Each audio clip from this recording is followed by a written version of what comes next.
How are you? We had a good day in Maldives. It's pretty sunny.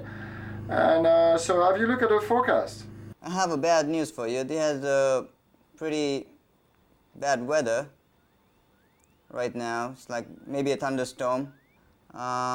Pretty strong wind as well. Maybe we're gonna wait a little bit and maybe it's gonna be time to go to Thaa. Okay, all right. So I'll call you in the next few days and we'll talk about the surf again. Okay, bye. Thank you.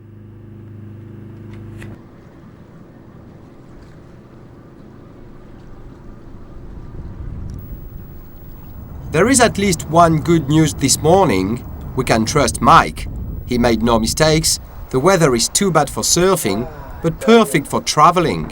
The decision is taken to go straight to the next atoll.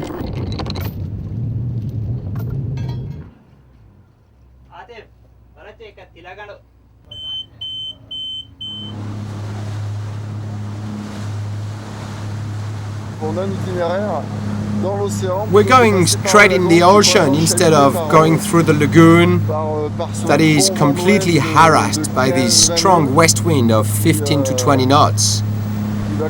It will bring us a little restless sea as soon as we'll be going out of Meemu, and it's gonna be rocking.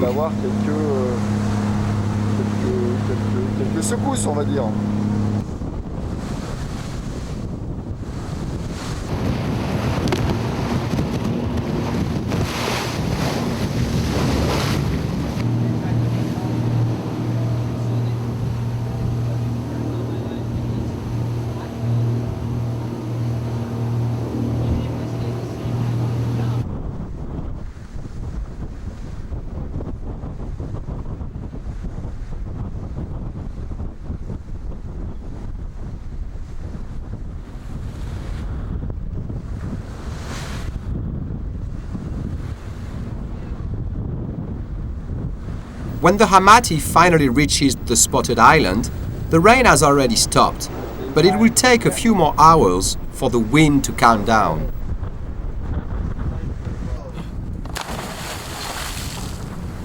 Sun's out, and with the high tide, the reef is now covered enough for the wave to start breaking.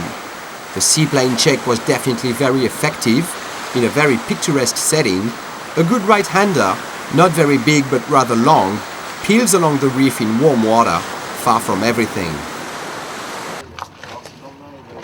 With a few hours to spend before going surfing, Malik prepares one of his favorite lunch, Tahitian-style raw fish. Needless to say, it's rather fresh here.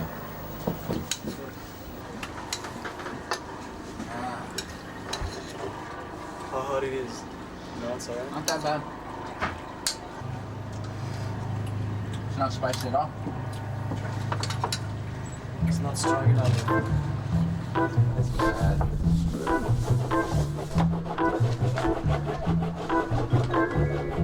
I need to know how it's been done.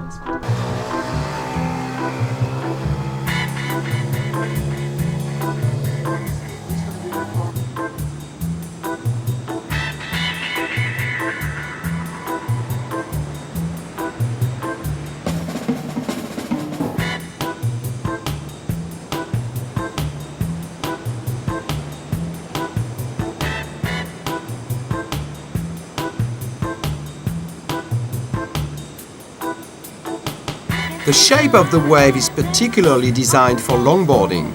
Hard to turn in big surf, these 9-foot boards are ideal in this type of conditions. Duane started longboarding at an early age and never regretted his choice. Longboarding for me has been a kind of a blessing for my life. It's given me a good lifestyle, and I also prefer it because it's more artful. I get to be more graceful on the wave, and I guess it gives me a better chance to utilize the wave better. I can nose ride, I can tail surf, so I get kind of the best of both worlds. Also, when needing to pick up some speed, it helps out, You can jump on top of the nose and start to pick up a lot of speed, come off it, and do a nice bottom turn and hit the lip. So it leads into other moves really nicely also. At only 19, Taylor is already one of the top 10 longboarders in the world. In California, where he was born, longboards are everywhere, but few people use them like he does. For most people, longboarding's more about nose riding and being traditional, but for me, it's more about just using it in a different way, the way most people wouldn't see it be used, you know? More in a high performance, big, strong turns, and high-speed maneuvers.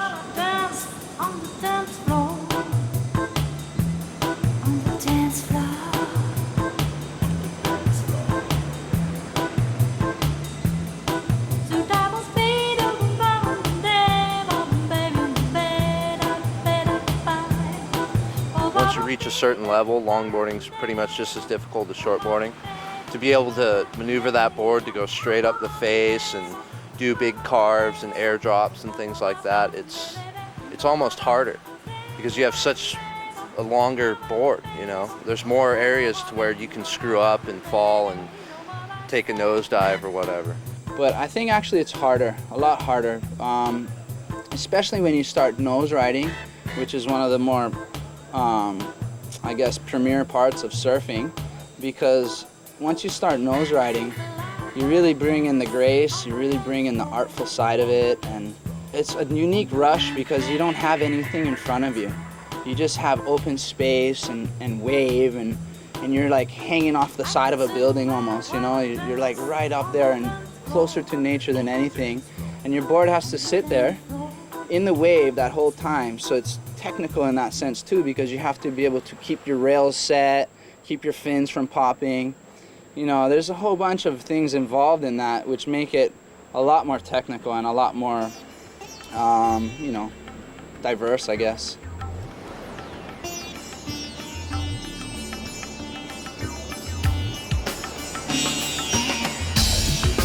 Shortboarders also have a lot to play with on the fast and hollow section on the inside. Their small boards allow them shorter and more radical turns.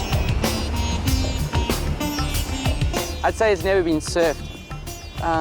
The wave actually wraps in right into the reef, so you see the whole wave turning, and it's really, really fun. A really rippable wave could do 10 maneuvers on each wave without any problems.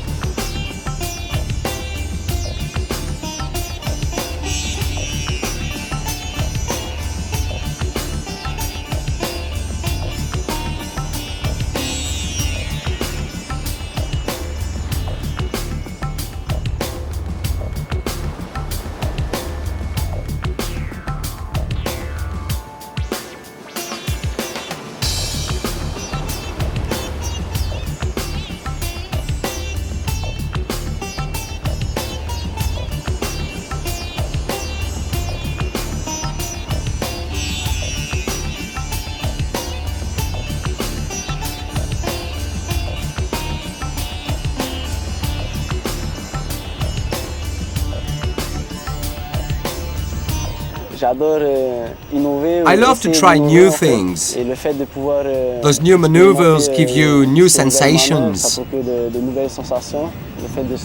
Finding yourself in the air, upside down, with only 20 centimeters of water above the reef, it's a pretty heavy rush.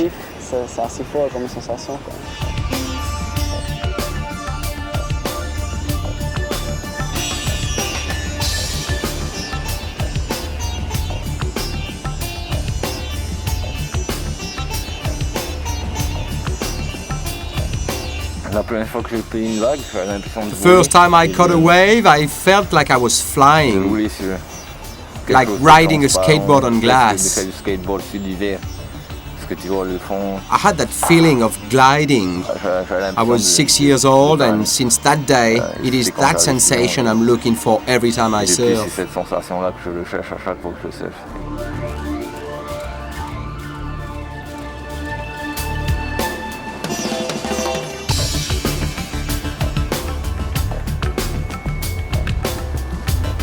I quit all the other sports to surf, so yeah, I mean, surfing just caught my eye, you know, being out in nature and in the water. It's really relaxing, it's peaceful. If you have problems at home or during school or something, you can always go to the ocean and you don't even think about it. You're thinking about the waves, what's next, what waves coming in, you know, how beautiful the ocean is and the energy it has. It's just, you don't even bother with just normal day life.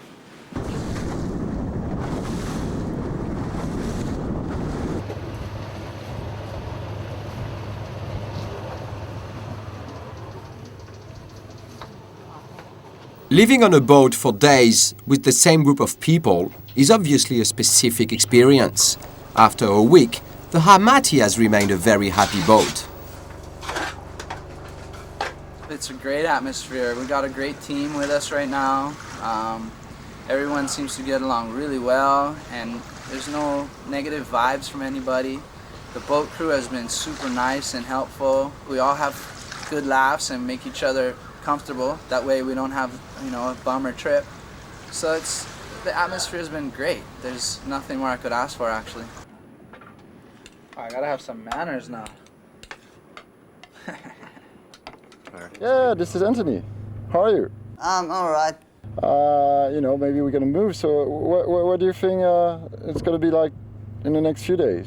Oh, there's the good news. It's like there's a swell, a new swell, I guess. 6 to 8 foot swell you're gonna hit. Wow, that's great. I think it's pretty much promising. This swell's gonna hit you guys. You guys gonna get surf. Well, I'll talk to you in the next few days, right? Okay, see you.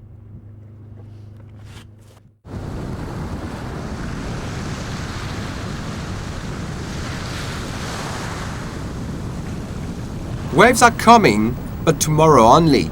Today is too small for the experts, but perfect for the beginners. Taylor agrees to give Ubet, the captain, and Atif, one of the crew members, their very first surf lesson. Ready?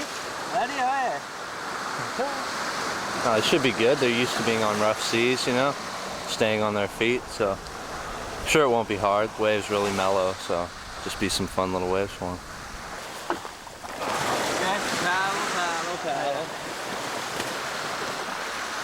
Just like that. Try. It's easy. Try it.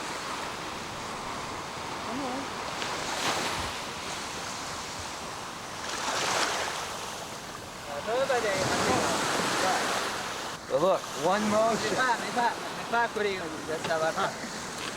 Not. No.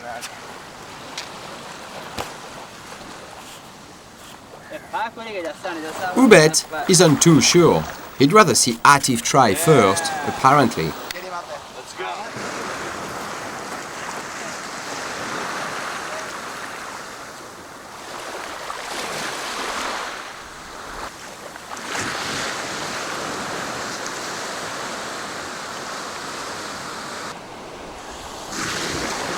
Atif, up and riding his first wave, Ubet appreciates.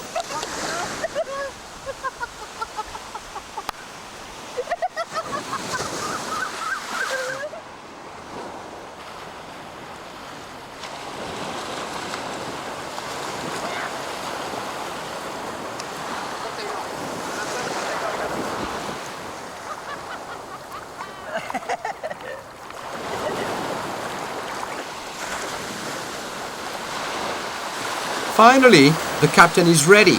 Atif had tried bodyboarding before, but it's all clear now. It's good. It's better to surf.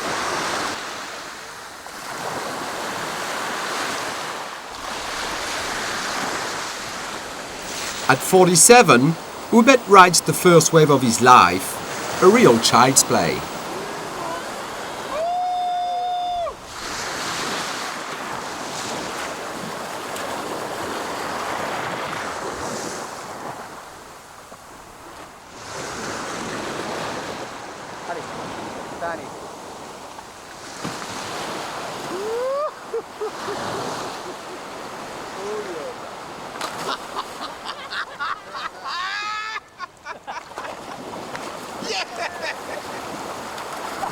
This is my teacher.